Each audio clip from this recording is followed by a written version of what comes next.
Hello and welcome into another edition of The Final Drive here on DMVSTREAM.COM. I'm your host, Jeremy Huber, taking you through another Friday in the world of high school football when it comes to the district, Maryland and Virginia. Of course, a lot of big games tonight, some surprising scores as well tonight. We'll run them all down. Also, hopefully, touch base with a few coaches, some big wins tonight for a few teams. Hopefully, we've got the calls out. We'll get in touch with those guys eventually and get you exactly the squared away on what happened in each of the games tonight. Again, the way you get in touch with us here at The Final Drive, it's tweet us at DMVStream. Go ahead and hashtag it with DMV Final Drive. Again, that's tweet us at DMVStream. Hashtag it with DMV Final Drive. Again, I'm Jeremy Huber, your host on this little shindig every Friday night from 10:30 to 11:30. We run down your scores. We go ahead. Again, we check in with coaches usually when we can. Hopefully, we'll be checking in with a few of them tonight. You never quite know, depending on how things are going, the post games, and whether we can get to the coaches or not. But again, we're going to try our best to make sure we get to those guys, and we'll also get you up to date on some of the action, what's happened in some of the games tonight. Maybe a little bit of color to what was happening. Again, that's why you can tweet us here at The Final Drive. Let us know what you saw. Maybe if there was something interesting in your game, let us know. Again, at DMV Stream, hashtag it with DMV Final Drive.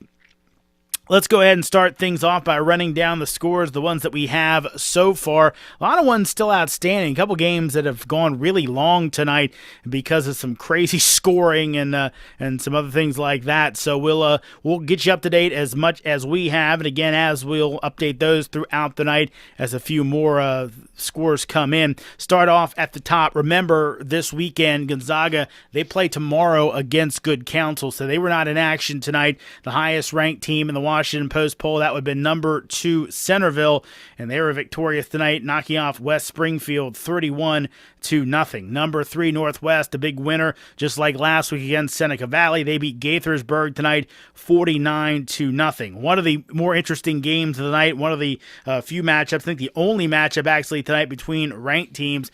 It was number 4 St. John's taking on number 14 DeMatha. Remember, St. John's came to that 19-year losing streak against DeMatha. Lost twice to the Stags last year.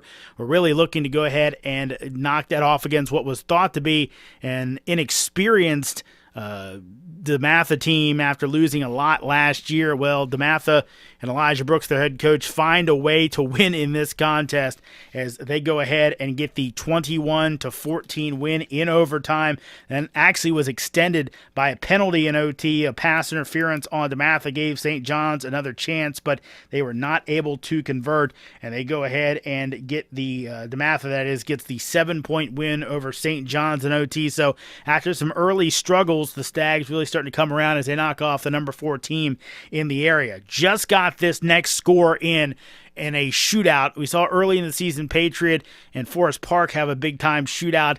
Again tonight, the Pioneers' defense not what they would like as they fell to Hilton 66-41. Ricky Slade had a big night for Hilton in that contest. We're hoping to catch up with head coach of Hilton, Tony Lilly, on tonight's show. But Hilton, a 66-41 win as they go ahead and knock off number 5 Patriot.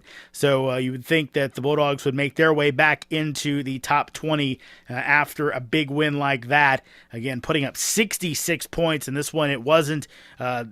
Hilton jumped out to a big lead, and then they kind of had to keep scoring to keep Patriot from coming back on them. But the Bulldogs get the win 66-41. Number 6 Briarwoods, another trademark Briarwoods win, if you will. They've had a few games this year. A game against Loudoun County, last week against North Stafford. North Stafford, a close game for them. They lost early in the year as well.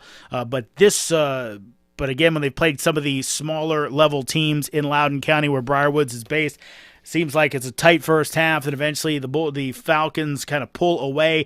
They're able to do that tonight, beating Woodgrove of the Purcellville area 35 42-14. Number 7 Damascus all over Watkins Mill, 42-0. Couple of scores we don't have finals on, though we believe we've got the gist of what happened in the games. Number 10 Westfield, they were winning big over Fairfax. Last score we had 36-0. Number 12 Broad Run, believe they were down Liberty against Liberty of the Warrenton area. Believe the Spartans came back and won that one. Looking for confirmation on that game. Again, if you have the details, send it along to us at DMV Stream. Hashtag it with DMV Final Drive. Again, at DMV Stream. Hashtag it with DMV Final Drive. Number 15 Bullis, a winner over Friendship Collegiate tonight, 42-21 in that matchup.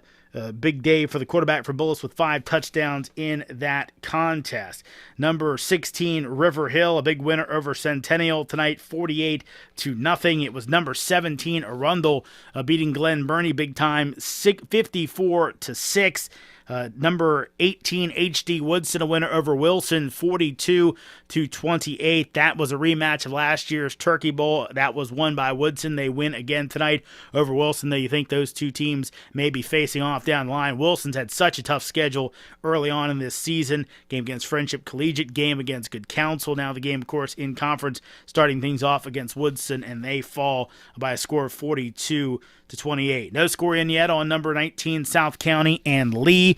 We'll pass that one along to you when we get it. Also, number 20, Lake Braddock, a winner over Annandale. Close one, though. The Bruins were playing that one without a few injured players, including A.J. Alexander. He was out after suffering an injury in the win over Westfield last week, but his team able to go ahead and get the win, 28-17 over the Annandale Adams. Couple scores from the D.C. area to pass along that we have final for you. Dunbar, an 18-14 winner over Ballou tonight. It was Bell, a 14-12 winner over Eastern. McKinley blew out Cardozo 40-0. Perry Street Prep, a big winner over Paul Public Charter, 50-6. Couple of outstanding scores right now. Anacostia and Coolidge, also Phelps and Theodore Roosevelt. Avalon, a big winner over St. John's Catholic Prep, 35-6. It was Paul VI Catholic over St. Albans, 49-14. St. Paul's and Landon, an interesting game there. They actually played to a 35-all tie in that contest because they don't have lights, and the game went long, and eventually they ended up just running out of daylight. So they call it a tie, 35-all in that matchup for St. Paul's and Landon. Also another private school to pass along for you, Archbishop Curley, a winner over Severn School by a score of 34-7. So Severn falling in that one, 34-7. That's a look at your top 20, also your DC and your private schools. We're going to take a quick break. We'll be right back after this. We'll run down the scores, the rest of the scoreboard from Maryland and from Virginia, and hopefully we'll catch up with a few coaches and maybe some other folks as we keep going here on the final drive. Just getting started on a Friday here. Remember, we're on until 11:30. You want to tweet us at DMV Stream, hashtag it with DMV Final Drive. Again, on till 11:30. We're running down everything. I'm Jeremy Huber. You're listening to The Final Drive here on DMVSTREAM.COM. Hello, and thank you for viewing this portion of our recent broadcast. This concludes the free viewing experience for this broadcast. If you're interested in viewing the remainder of this broadcast, you can simply click the Add to Cart button below this video where it says Download a Copy. You can also purchase a DVD of this broadcast, which will be viewable on computers and televisions. DMVStream.com is an independently funded project, meaning that your purchases and pledge of support go a long way in helping us to continue to broadcast live sporting events in the DMV. Thanks for stopping by and for your continued support.